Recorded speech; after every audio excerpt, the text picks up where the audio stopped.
দেশ ও বিদেশে সকল তরিকতের ও হোসাইনি মুসলমানদের প্রতি আমার অন্তরের অন্তঃস্থল থেকে সালামুন আলাইকুম।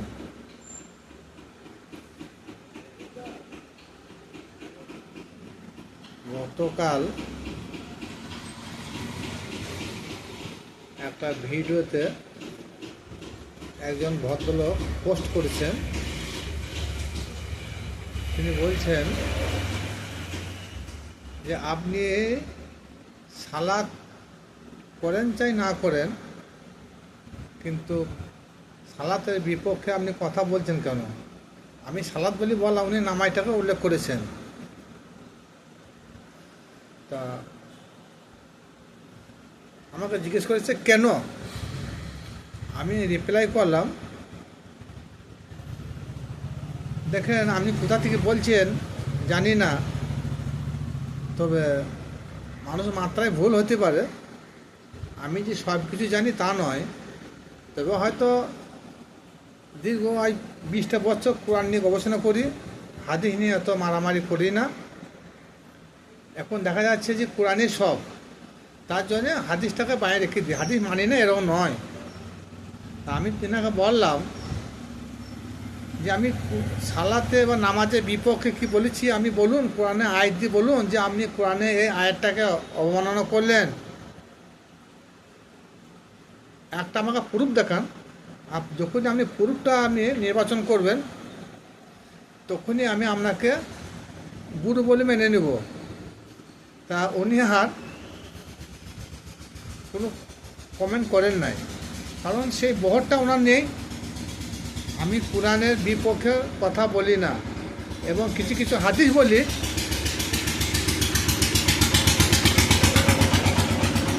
যে হাদিসটা কোরআনকে সমর্থন করে, সেই হাদিসটার কথা আমি আপনাদের সম্মুখে তুলে ধরি। তা যাই হোক, উদ্দেশ্য এটা নয়। এখন আমরা কোন কাজের বিনিময়ে জান্নাত যাব, এই প্রসঙ্গে সংক্ষিপ্ত ছোট করে একটা ভিডিও করব। জনৈক এক সাহাবী আল্লাহ রসুল রাস্তাতে আসছিলেন, ঘোড়ার পিঠে কিংবা উটের পিঠে। তা সে জনৈক সাহাবী কী করলেন, উষ্টুরি লাগাম ধরে আল্লাহ নবীকে দাঁড় করিয়ে জিজ্ঞেস করলেন, ইয়া রাসূলুল্লাহ, ইয়া হাবিব আল্লাহ, কোন কর্মের বিনিময়ে জান্নাত পাওয়া যাবে? সেই সাহাবীর উত্তরে হুজুর পাক সাল্লাল্লাহু তাআলা আলাইহি সাল্লাম সেই দিনে বলেছিলেন, কলমা, নামাজ, রোজা, হজ, জাকাত, এইগুলো সঠিকভাবে তোমরা পালন করো, এর বিনিময়ে জান্নাত পেয়ে যাবে। সেই সাহাবী তখন সেদিন আল্লাহ নবী পাক সাল্লাল্লাহু তাআলা আলাইহি সাল্লামকে বলেছিলেন, ইয়া রাসূলুল্লাহ, ইয়া হাবিব আল্লাহ, আপনি যা বললেন, যা শিক্ষা দিলেন, আমি এর বাইরে একটা কমও করবো না, একটা বেশিও করবো না। তাহলে কী হলো, জান্নাতের ফায়সালা হুজুর পাক করে দিলেন। এটা হাদিস, কেন আল্লাহ নবী পাক সাল্লাল্লাহু তাআলা আলাইহি সাল্লাম যেটা বলেছেন ওনার পাক জুবান থেকে, সেটা হাদিস। আমাদের বা আপনাদের এত জান্নাতের প্রয়োজন, আসুন, আর জান্নাতের প্রয়োজন নাই বা কার? কোন কাজের বিনিময়ে জান্নাত, কোন কাজ করলে জাহান্নাম যাবে, না করলে জাহান্নাম যাবে, আর কোন কাজ করলে জান্নাত যাবে, এটা মহান আল্লাহ পাক রব্বুল আলামিন 30 পারা কোরআনটা আমাদের উপর যে নাযিল করেছেন, ওই 30 পারা কোরআনকে জিজ্ঞাসা করো। তা আমি বলছি, হে আল্লাহ কোরআন, কোন কাজের বিনিময়ে অনায়াসে জান্নাত লাভ করা যাবে আপনি বলে দেন। কোরআন ফায়সালা করছে সূরা বাকারা আয়াত নম্বর 82। ওয়াল্লাযীনা আমানু ওয়া আমিলুস সালিহাতি উলাইকা আসহাবুল জান্নাতি, যারা ঈমান ও বেশি বেশি করে সৎ কর্ম করে তারাই জান্নাতি। তাহলে হাদিস বলছে কলমা, নামাজ, রোজা, হজ, জাকাত, আবার কেউ জিহাদের কথা উল্লেখ করেছে। ইসলামের যে 5টা রুকুন, কিন্তু সুফিবাদের মতে 6টা রুকুন অনেকে তুলে ধরেছেন। সেটা হচ্ছে জিহাদ, কলমা, নামাজ, রোজা, হজ, জাকাত, এর মধ্যে জিহাদটা নেই। তো যাই হোক, জিহাদ করা সেটা ভালো কাজ। আল্লাহ কোরআন ফায়সালা করলেন 2টি কাজের বিনিময়ে জান্নাত, ঈমান ও সৎ কাজ। তাহলে এবারে আসুন আমরা কি করি, কোন কাজটা করব। কারণ জান্নাতের আশা নাই কার, জান্নাত সকলের প্রয়োজন আছে।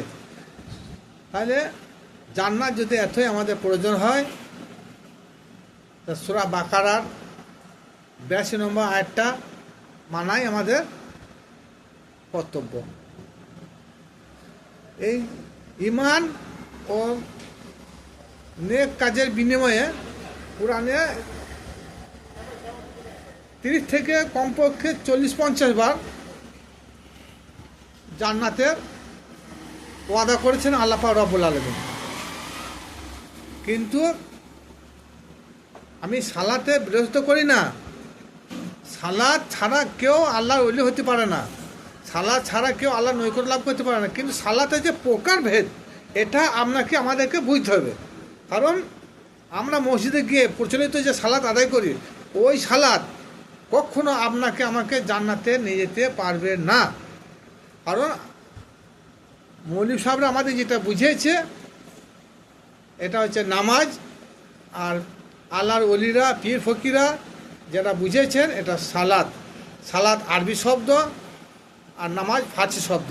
কোরআনে এসেছে সালাত, কিন্তু সালাতের বাংলাটা মৌলভী সাহেবরা বা হুজুররা কেন করে না? কিন্তু সে জায়গায় পারস্য দেশ থেকে একটা ফার্সি শব্দ তুলে নিয়ে এলো, যে সালাতের বাংলাটাকে কী করলো, যে নামাজ বলে দিল। কিন্তু নামাজটা কখনো বাংলা নয়। আমি আবারও বলছি, আমি সালাতের বিরোধিতা করি না। সালাত ছাড়া কেউ আল্লাহর নৈকট্য লাভ করতে পারে না। কিন্তু ওই সালাতে আল্লাহর নৈকট্য লাভ হবে। সূরা মারিজে 23 নম্বর আয়াত, দাইমি সালাতের কথা বলা ছিল, আল্লাযিনা হুম আলা সালাতিহিম দাইমুন, সর্বদাই যারা সালাতে অটল থাকে। সেই সালাত কখনো আমাকে মন্দ, ফায়সা, গহিত, নোংরা বা খারাপ কাজ করতে দিবে না। যেটা সূরা আনকাবুত 45 নম্বর আয়াতে আল্লাহ বলেছেন যে সালাত যারা আদায় করবে তারা কখনো না, তাদের দ্বারা কখনো নোংরা, ফায়সা কাজ হবে।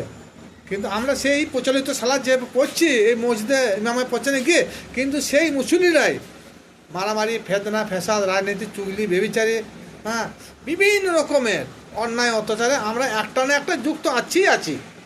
তাহলে আল্লাহ কি মিথ্যা বলেছে? না, আল্লাহ কখনো মিথ্যা বলে না, আমাদের বোঝার ভুল। কারণ আল্লাহ যে বলেছে যে সালাত কখনো তোমাকে মন্দ কাজ করতে দিবে না, তাহলে সেই সালাত কোন সালাত? সূরা মারিজের 23 নম্বর আয়াত। 23 নম্বর আয়াতটা সর্বক্ষণিক যে নামাজ কথা বলেছে, সর্বক্ষণিক নামাজ পড়ুন, দেখুন আপনি বা আমার দ্বারা বা আপনার দ্বারা কখনো ফায়সা, নোংরা কাজ হবে না। আর বেশি বেশি করে জান্নাতের যদি এতই প্রয়োজন হয় আমাদের, কিন্তু বেশি বেশি করে সৎ কাজ করুন। আল্লাহ পাক রব্বুল আলামিন সৎ কাজের বিনিময়ে আমাকে কোরআনে বহুবার জান্নাতের ওয়াদা করেছেন। খোদা হাফেজ।